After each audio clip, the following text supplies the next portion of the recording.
सुदर्शन की दुनिया, गिरने और उठने की अद्भुत कहानी, देवी भागवतम की प्रेरक गाथा। हेलो दोस्तों, आज हम आपके लिए लेकर आए हैं एक ऐसी कहानी जो आपके दिल को छू लेगी, आपके मन को प्रेरणा देगी और आपको माँ भगवती की शक्ति से जोड़ देगी।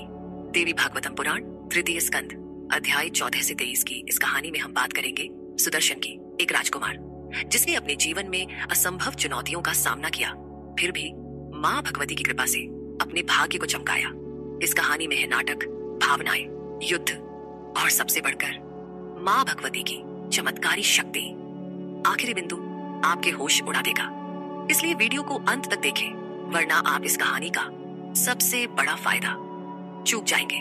परिचय, सुदर्शन की दुनिया में आपका स्वागत।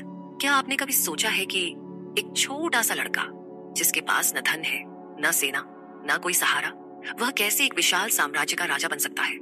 सुदर्शन की कहानी वही गाथा है, गिरने और फिर उठने की कहानी। यह कहानी देवी भागवतम पुराण से ली गई है, जिसमें माँ भगवती की शक्ति और उनके भक्तों के प्रति प्रेम को दर्शाया गया है। तो चलिए इस रोमांचक सफर पर चलते हैं और देखते हैं कि कैसे सुदर्शन ने असंभव को संभव बनाया। आखिरी रहस्य आपके जीवन को बदल सकता है, इसलिए अंत तक रुकें। सुदर्शन का जन्म और कौशल का स्वर्णिम युग। कहानी शुरू होती है कौशल देश से, जहां राजा ध्रुव संधि शासन करते थे। वे सूर्यवंशी थे, सत्यवादी, धर्मनिष्ठ और अपने प्रजा के लिए समर्पित। उनकी दो रानियां थीं, मनोरमा और लीलावती, दोनों सुंदर, बुद्धिमान और राजा की प्रिय। मनोरमा ने एक सुंदर पुत्र को जन्म दिया, जिसका नाम रखा गया सुदर्शन। 1 महीने बाद लीलावती ने भी एक पुत्र को जन्म दिया, जिसका नाम था शत्रुजित। राजा ध्रुव संधि दोनों बच्चों से बहुत प्यार करते थे, लेकिन शत्रुजित की मधुर वाणी और आकर्षक व्यक्तित्व ने उन्हें और प्रजा को मोह लिया। सुदर्शन, जो बड़े थे, को उतना ध्यान नहीं मिला।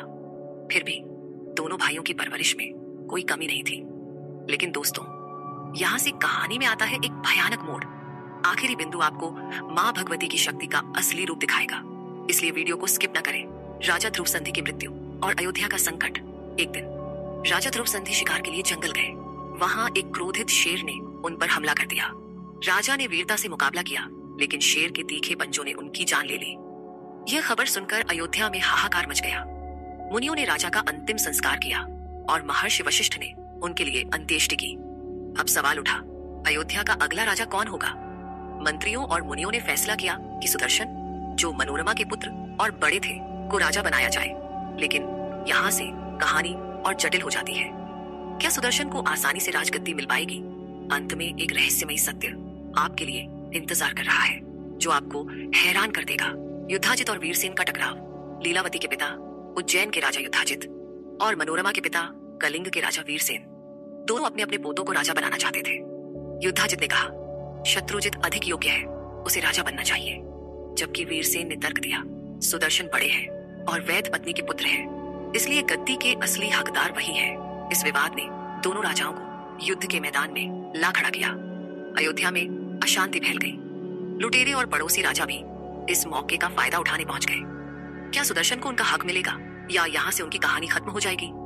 अंत में एक ऐसा रहस्य खुलेगा जो आपके विश्वास को और मजबूत कर देगा। युद्ध और वीरसेन की हार। युद्ध शुरू हुआ।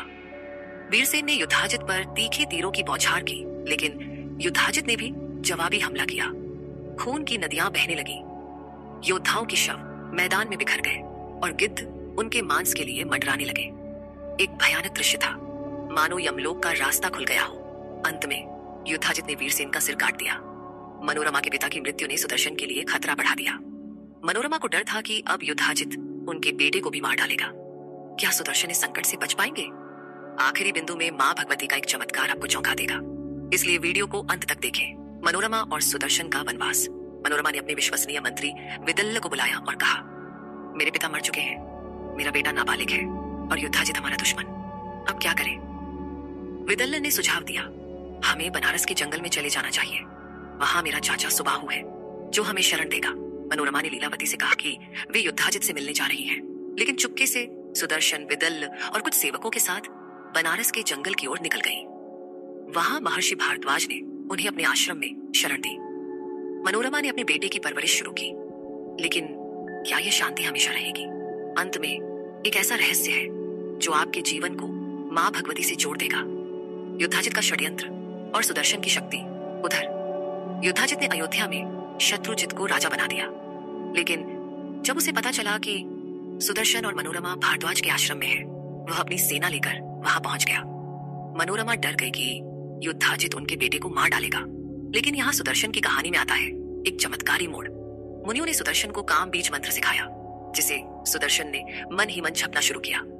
जब सुदर्शन 11 साल के हुए, महर्षि भारद्वाज ने उनका उपनयन संस्कार किया।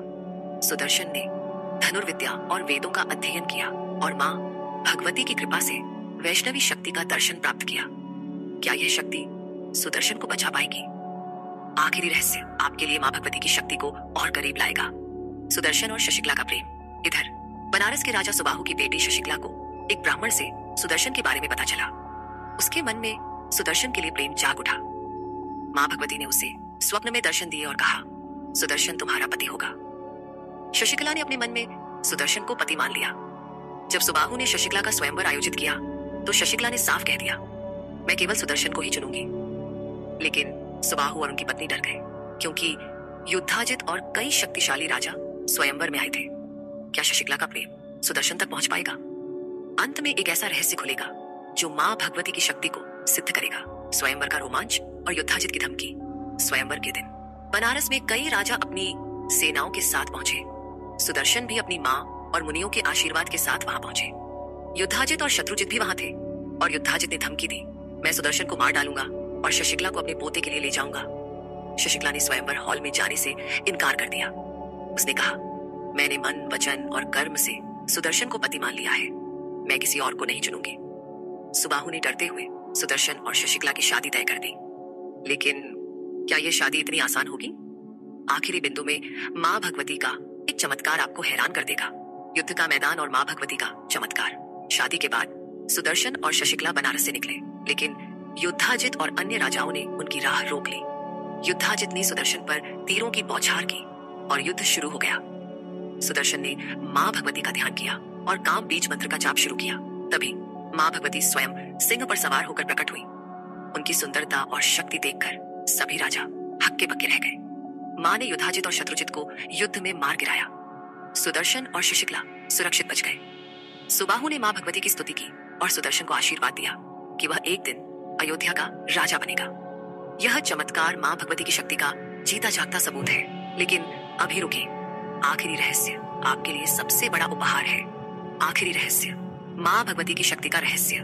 दोस्तों, यह कहानी हमें सिखाती है कि माँ भगवती अपने भक्तों की हर परिस्थिति में रक्षा करती है। सुदर्शन ने हर कदम पर माँ का ध्यान किया और माँ ने उन्हें न केवल बचाया बल्कि उनके दुश्मनों का नाश भी किया। लेकिन अब आता है वह आखिरी रहस्य जो आपके जीवन को बदल सकता है। माँ भगवती की भक्ति वह शक्ति है जो असंभव को संभव बनाती है। जब आप माँ के प्रति सच्चा विश्वास रखते हैं तो कोई भी शत्रु, कोई भी संकट आपको हरा नहीं सकता। सुदर्शन की तरह आप भी अपने जीवन में माँ की शक्ति को अनुभव कर सकते हैं। बस रोजाना माँ का ध्यान करें, उनके मंत्र जपें और उनके प्रति श्रद्धा रखें। यह रहस्य आपके जीवन में चमत्कार ला सकता है। तो दोस्तों, अगर आप भी माँ भगवती की कृपा पाना चाहते हैं और अपने जीवन की हर समस्या का समाधान चाहते हैं तो अभी सब्सक्राइब करें विक्रमादित्य यूट्यूब चैनल को और हमें व्हाट्सएप करें 7980210280 जहां आपको मुफ्त ज्योतिष भविष्यवाणी और जीवन की हर समस्या का समाधान मिलेगा। यह मौका आपके जीवन को बदल सकता है, क्योंकि माँ भगवती की कृपा से आपके सभी सपने सच हो सकते हैं। तो अभी सब्सक्राइब करें और व्हाट्सएप पर संपर्क करें। आपके जीवन का सबसे बड़ा चमत्कार आपका इंतजार कर रहा है। जय माँ भगवती, जय माँ पराशक्ति। नमस्ते।